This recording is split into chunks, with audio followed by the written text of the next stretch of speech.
World Cup fever is setting in. It's the final game of our league stage before the winter break, and the World Cup squads have been announced.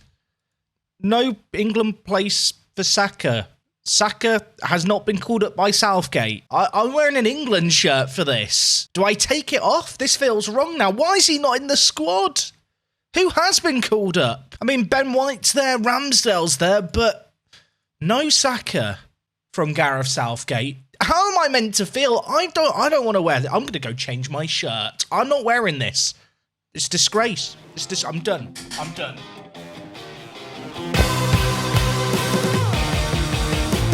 How's it going? And a happy Monday, folks. I hope you're having a great start to the week. If you're sat there thinking, it's Monday, episode 5, what's happened?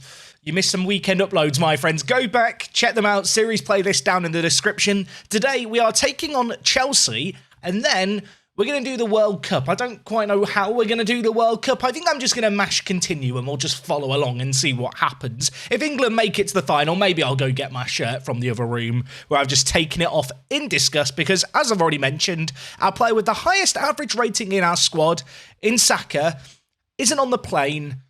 And honestly, I'm not that happy about it.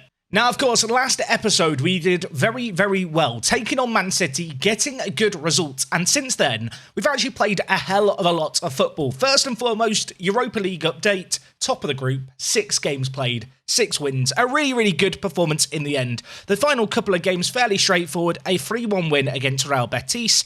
We also beat Fenerbahce 3-0. And on the final game week, with a fully rotated team, we took on PSV. We won 3-1. And you know, I really wasn't taking things seriously because Matt Turner was in goal. So the good news for us is that we are into the knockout rounds, and because we won our group, even better news, we actually enter in the round of 16. So that doesn't happen for a few months. We can worry about that a little bit later. As for things in other competitions, we have played 6 games in all competitions in England since you were last here. One of those was a Carabao Cup game, 5 of them Premier League games. And after the win against Manchester City, we took some momentum into a relegation candidate in Bournemouth, and we lost 2-1. Now, I don't want to sit here and say we were unlucky, but we did have 71% of possession in this game. We dominated large spells of it without ever really having any cutting edge. And in fact, the one goal we got in this game, it was a really late consolation where the game felt like it was already gone. And with, a few minutes of extra time left, I never truly believed we could get back into it. As you can see here, goals either side of half-time for them put them 2 goals ahead. The second goal, maybe a little bit of fortune there. As I said, late on we did score the 90th minute. Cedric put in the ball. Gabriel was there for a rebound tap-in, but we couldn't get another goal. And with that, we lost. So not an ideal result there against Bournemouth, but I'm pleased to report we bounced back well. First and foremost, a 4-1 win against Everton. Andreas keeping his great goal-scoring run going. Ever since we've changed that player on the left-hand side, the inside forward, to play as an inside forward on attack, Andreas has just played way, way better. You can see, just looking at his recent form, he's been in some great form, got goals against Fenerbahce in the Europa League, been getting consistent goals in the Premier League as well. 3 goals, 2 assists, of course, got that man-of-the-match performance against Manchester City, and he is continuing to develop.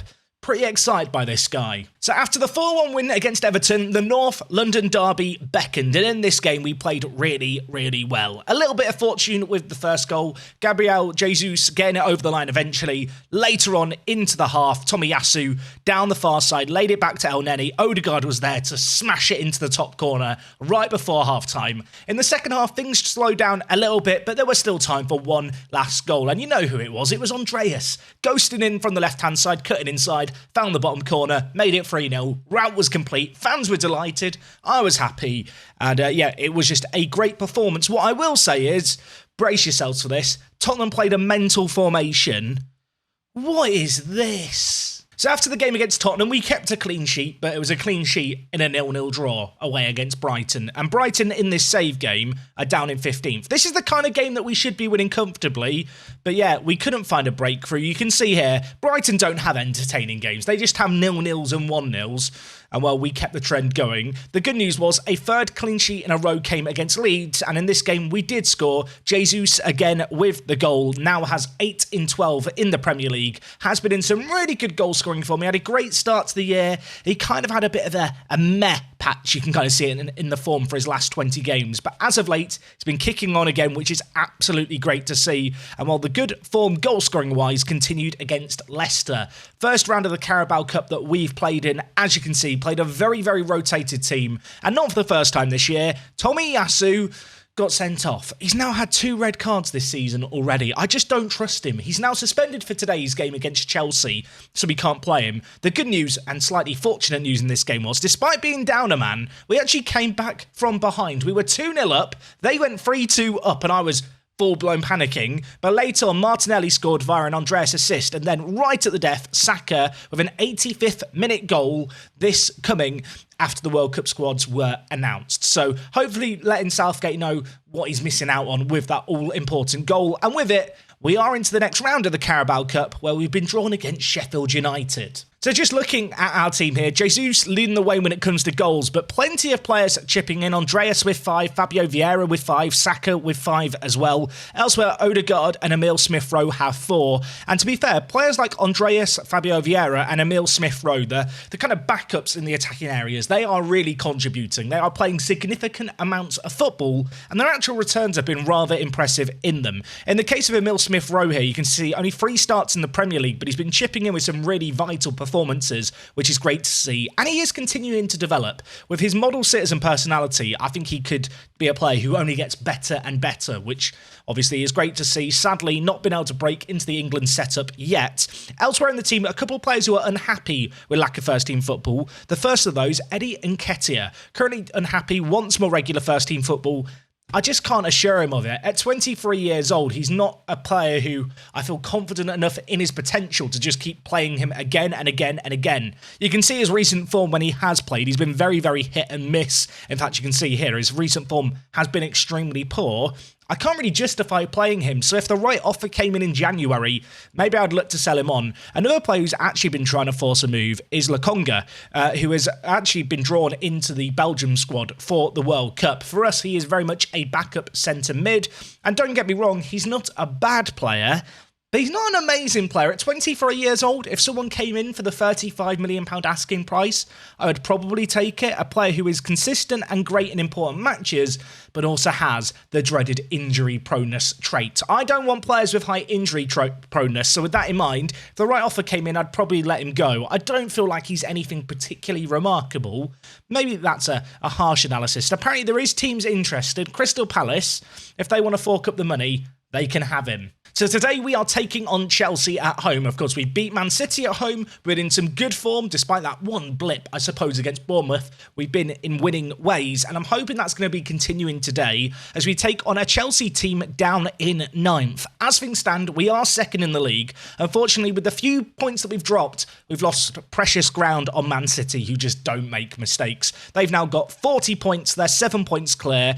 As for ourselves, well, Liverpool are currently in 5th. They are 5 points behind us. You can notice the likes of Manchester United struggling, Chelsea struggling as well, Everton down at the bottom of the table, Newcastle struggling too. And if we just look at manager movements, you can already see plenty of managers moving around. Frank Lampard has been fired. Brendan Rodgers, Eddie Howe and Ten Hag have also moved on. And yeah, I mean, we've not even played that many games of the season. 15 games played, 4 managers have moved on. It's probably not that far away from reality, but it's still kind of interesting to see. And, well, bizarrely still, West Ham, Wolves, Aston Villa, all still in European spots. When it comes to the squad for today's game against Chelsea, a couple of critical suspensions and injuries to players who, well, I wish we had. A little bit of good news. Saliba, of course, broke his leg. Apparently he's only out for 6 to 12 more days with it, which is a crazy return. At this point, he's not ready to play, but hopefully by the end of the World Cup, he will be ready to start again at 21 years old, hoping he can move on from his injury setback, although it has impacted his physical slightly. Elsewhere in the team, Ben White is suspended for today's game, as is Tomiyasu. They are our first and second choice right back. As a result, Cedric is going to play right back. And to be fair, Cedric really isn't that bad as a squad player. I've not been able to register him in European competitions because of the restrictions around the number of players you can register, but as a bit of an emergency right back option, I've certainly had worse in my time playing Football Manager. He is going to be tested today. Elsewhere in the team, Viagra and also Graziano Pelle are still out injured. As a result, they're not available. They may have made the bench, and as a result of those injuries and players being unavailable, Reece Nelson, an unlikely candidate, makes the bench alongside the likes of Lokonga. Of course, we've still got plenty of options on the bench, but the starting 11 that you see is full strength, with the exception of the defence, where, of course, Cedric comes in and Diakaibi comes in, a player who has really done the job that I hoped he would. At £8.5 million, I feel like you're often going to struggle to get a player who can start for a Premier League club looking to get Champions League football. So far, 12 starts in the league. He's played the majority of our games, and actually, he's done a really, really good job for us. Hopefully he can keep up his standard of performance today. You might have spotted it with the tactics screen, but with the inside forward on the left-hand side going to attack, I have been experimenting with Odegaard playing as an advanced playmaker on support instead of attack. Still kind of changing that between support and attack game to game. I'm not sure which I prefer. I think with him on support, Odegaard in the middle, we do get a bit more balance to the team, but it's certainly the kind of thing I'm still experimenting with. And while speaking of experimenting, did you guys see Chelsea's formation here? I mean, it's not that far away from what they have been playing at times under Potter, but still a mad shape to see. Hopefully we're going to be able to dismantle it. And while a set piece would be a good way to start, Saka, rebound, cleared off the line by Koulibaly. Early pressure on Chelsea's goal is what we want to see. A good start for us, although we're not having a great deal of possession, which of course is always a little bit of a concern. At the moment, Chelsea focusing a lot of their play down the left-hand side. We're weathering that storm, and while we could be on the attack again here. Corner cleared away initially, although Zinchenko there to mop up the pieces. Cedric to Diakaibi, of course, the two players thrown in a little bit at the deep end today, linking up. Cedric floats into Martinelli, who hits it with a bit of a Di Canio-esque finish. And on the volley, he finds the bottom corner, playing on attack as an inside forward. That change we did last episode, and getting on the score sheet. Who would have thought that if you change a role from support to attack, suddenly the player gets in more goal-scoring opportunities? Great ball in, great volley as well. It has to be said, some unreal technique there. We take an early lead. Cedric, already been involved in the first goal, going to take the throw in here. Xhaka gives it back to him, whipped into Zinchenko, and now he's going to volley it. Is this a game of heads and volleys, and I've not been informed about it? 2 volley goals for us. We're 2 goals up inside the first 20 minutes, and the Chelsea away fans behind the goal, that they can pack up their bags and go home now. Zinchenko on his right weaker foot smashes it. Mendy with absolutely no chance in goal. We've not created that many opportunities, but the few that have come our way, we've seen some great technique on the finishing of. And as a result, we suddenly find ourselves ahead. That said, as much as I've just, crap talked the away fans, we do still need to keep our head in the game here. There's still plenty of time to be played. And there could be plenty more chances like that one there to deal with. Sterling with a rather tame effort from range, which Ramsdale's going to collect. Now we're going to look to build out from the back. Gabriel with it to Diakaibi. Cedric at right back with a lot of space to push into. The way that Chelsea are playing and the way that we like to overlap in the wide areas, I feel like we're quite well suited to break them down. Saka bringing the ball, hits it over the bar, but not a bad effort. Some decent movement. Just looking at the way that they're playing with the two kind of centre attacking mids, Chelsea, and how deep, obviously, their 2 other centre mids are and the wing backs are, gives us so much room in the overlap areas, I'd like to think, to really punish them and build up the play in those wide areas. The fullback should have a good day. I did notice there, I think Xhaka might have picked up a knock, so we might have to take him off in a moment. But we'll let this highlight play first and foremost, as Ramsdale, a little far away from home there, goes and mops up the pieces, gives it away to Kante, and now Pulisic bringing the ball down. The LeBron James of football puts in the ball. Kai Havertz volleys it in for goal number 6 of the year. And that all came from a rather awkward turnover in possession. Kante read it well and played it down the line. From there, defensively, we're a bit all over the place. You can see with how Chelsea are lining up, they just had a bit of an overload in the middle. And in the end, another volley goal I've just noticed to find the back of the net to make it 2-1 to half our lead. Xhaka apparently has given it everything. I think he must have taken a knock. Apparently Partey is a player we should consider bringing in. Given the fact that we're a goal to the good, I think at half-time I might switch to the 4-3-3 and bring in a defensive midfielder just to maybe help with the overload that we're feeling from the centre attacking mids. That said, on the balance of play, Chelsea have had 2 shots. They've not created nearly enough. With that in mind, do I really want to hastily make, some trigger-happy decisions? I'm going to tell the players I'm happy, hopefully get morale up Into the second half we go. I don't want complacency to set in. I will also say Saka's not had a good game out on the right-hand side. Neither has Jesus, but I'm going to make some changes here. Martinelli out onto the right, and then I'm going to bring in Andreas on the left. Andreas, he's a bit of a fan favourite, or at least he's one of my favourites, and he has been in some really good form. Saka, maybe mentally showing the impact of the England call-up snub. And as a result of that, well, he's not had a good day today. Of course, we have 5 subs to make. We've only made the 1. Let's see how we get on here as Raheem the Dream is bringing it forward for Chelsea. Lays it to Pulisic, who already has an assist. He has an effort. It's blocked away. It's an absolute mad scramble in the box.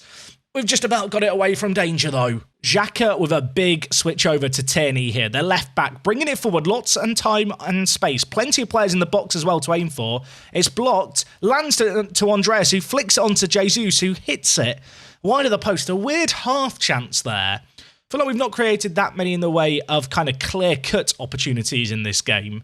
With 25 minutes left, Chelsea haven't changed their shape too much here yet. Do I want to change things? I think I do want to change things slightly. I think with Xhaka struggling a little bit, I'm going to bring in El Neni actually to play as the more defensive midfielder for us. We'll bring in Partey as well, I think, for... I'm going to bring him in for Odegaard and then play Zinchenko as a playmaker. Elsewhere in the team, Jesus has not had a good game. Let's bring in Nketiah. He's been complaining about a lack of first-team football. I'm going to give him a chance here to show us what he's all about, although I'm very tempted to play him out on the right-hand side and actually play Martinelli at striker. I have been playing Martinelli at striker with Jesus kind of hitting a few rocky patches of form at times, and he's done well there. So, you know what? That is a change that I have faith in. 20 minutes left. Can we get a final win here before the winter break? That's what I'm hoping for. Set piece as well. Who's going to be over? It's going to be Zinchenko with Odegaard not on the pitch. Can the Ukrainian put in a ball of quality? He's going to go for goal, and in the end, it's just over the bar. I am just going to shorten the passing and up the time wasting, I think, here, just to end this game. We don't need to do anything too crazy. Chelsea have switched to a 4-2-3-1 now, so that decision to bring in El Neni feels justified. And, well, we have a set piece to deal with here as Havertz hits it. Ramsdale makes an absolutely fantastic save. And now I'm hoping he's just going to launch it forward. Even though I've told the players to play it out from the back in this kind of situation here, with Chelsea have so many players pressing, let's just be sensible with it. And the good news for us is that is exactly what we're going to do. And we might even have a chance here. Martinelli, I'll tell you what, that was a bit of a snapshot effort on his left foot, goes over the bar. But as we approach the end of this game, 1 minute left, it's another big win. It's another game that's won by a very small margin. But ultimately, I feel like we kept Chelsea very, very quiet in this game. And to end, well, the first half of the season, even though it's not really the halfway point, we do get a win. With it, we stay in second. And you can see here now, looking at the league table, with everyone having played a similar number of games, a few teams have played a game less, we look very, very comfortably in the top 4, which is what we want to see. So just look at our upcoming schedule. We've got no games for a little while. Our next game is in the Friendly Cup that apparently we've organised. Our next competitive game is going to be just before Christmas against Sheffield United. Now, the first games of the World Cup take place in just 5 days' time. With that in mind, I'm going to join you guys at the end of the group stage. We'll see who the winners and losers are. Hopefully, it's coming home. Hopefully, England don't get knocked out of their group. Otherwise, this is going to be a really awkward, embarrassing thing to do as a video as an Englishman. But yeah, let's follow this competition and see how things play out. Okay, so the group stage of the World Cup has concluded. Here are the teams who have made it through and those that haven't. In Group A, Holland and Senegal made it through. In Group B, England and the USA made it through. I'm pleased to report as well that in England's games, Ramsdale's been playing in goal. He's kept 3 clean sheets in a row, and they beat Wales 6-0. Maybe they don't need Saka. Elsewhere, Mexico and Poland made it out of Group C. Argentina finishing 3rd. Bitterly disappointing for them. France topped their group. Germany and Spain made it through the group of death. Belgium and Croatia made it through Group F. Brazil scraped by in Group G. Somehow they made it through. It looked like for a second Gabriel Jesus might be coming back early from the World Cup and get a nice long rest.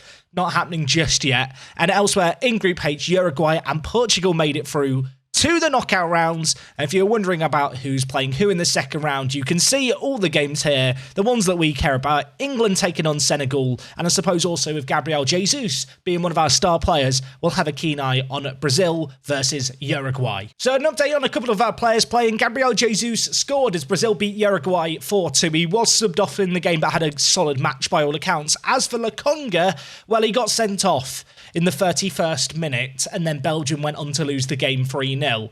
Considering I'm trying to sell him at the moment, getting sent off in a World Cup knockout game and essentially losing the game for your country, it's probably not going to help me with moving him on. I'll tell you what, looking at these quarterfinals, there's some absolute bangers here. The USA knocked out the Netherlands as Mexico knocked out Denmark to set up a quarterfinal game there. Portugal and Spain play one another after Croatia and Switzerland were knocked out respectively. England and France both won 3-1 in their first knockout round games to set up a game. And after Brazil beat Uruguay and Germany beat Belgium, they play in the fourth quarterfinal. Those are some absolutely insane games.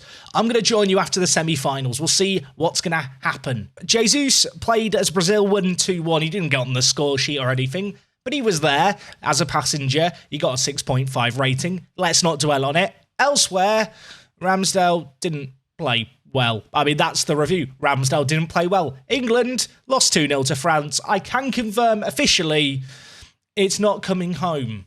Okay, quarterfinals and semi-finals in the books for those of you who care about this stuff. Maybe you're going to go out there and make a bet based on what Football Manager's predicted here. The USA, they're going to make it to the semi-finals of the World Cup, but no further. Their progress was halted by a Spain team who'd already knocked out Portugal. By the way, USA and Mexico, a 0-0 thriller, went all the way to penalties. Elsewhere, of course, we've already seen the fact that France and Brazil made it through. In the semi-final, you can see Brazil lost 2-1 to France, and as a result, it's going to be a Spain versus France final on December 18th. Okay, folks, the World Cup has concluded, and the winners are France. They beat Spain 1-0 in the final, but whilst this is a big deal, I suppose, it's not the biggest deal for December 18th because we won the Friendly Cup against AS Monaco, and also in the World Cup stats here, you might have spotted it, top of clean sheets, Aaron Ramsdale, a win for the whole of Arsenal, our goalkeeper, the best goalkeeper at the World Cup. Ignore the fact that it was like a three-way tie. Just pretend that's not a thing. If you're wondering who's going to pick up the World Cup Golden Boot, well, it's going to be either Dia or Zardes, according to Football Manager. I'll be honest, I wouldn't be running off and making a bet based off this simulation. Harry Kane, Lukaku, Giroud and Mbappe were all up there as well. They all managed to get 4 goals. And to wrap things up today, just to look at the media Dream 11, a France-dominated side, although the LeBron James of soccer did make it into the team playing right midfielder. I hate the fact that I keep referring to him as that. Elsewhere, Jesus Navas, Ferran Torres, and also Vinicius Jr. were able to break into a very France-dominated side as well. The nation who, let's be honest, probably have one of the best chances of winning the World Cup. Well, they won the World Cup. Spoilers. I don't normally do overviews of international competitions, but given the fact that it's derailed our entire season schedule, I felt like we might as well shine a little bit of a light on it today. Tomorrow we are going to be back deep in the January transfer window, maybe trying to get some wheeling and dealing done. I've got a lot of players like Saka here who want new contracts. I can't afford to give them new contracts at the moment. We could have a few unhappy campers in our ranks. You can see here if I just sort by, well, overall happiness. Unhappy. Gabriel wants a new contract. Saka wants a new contract. And Nketiah just wants to play more football.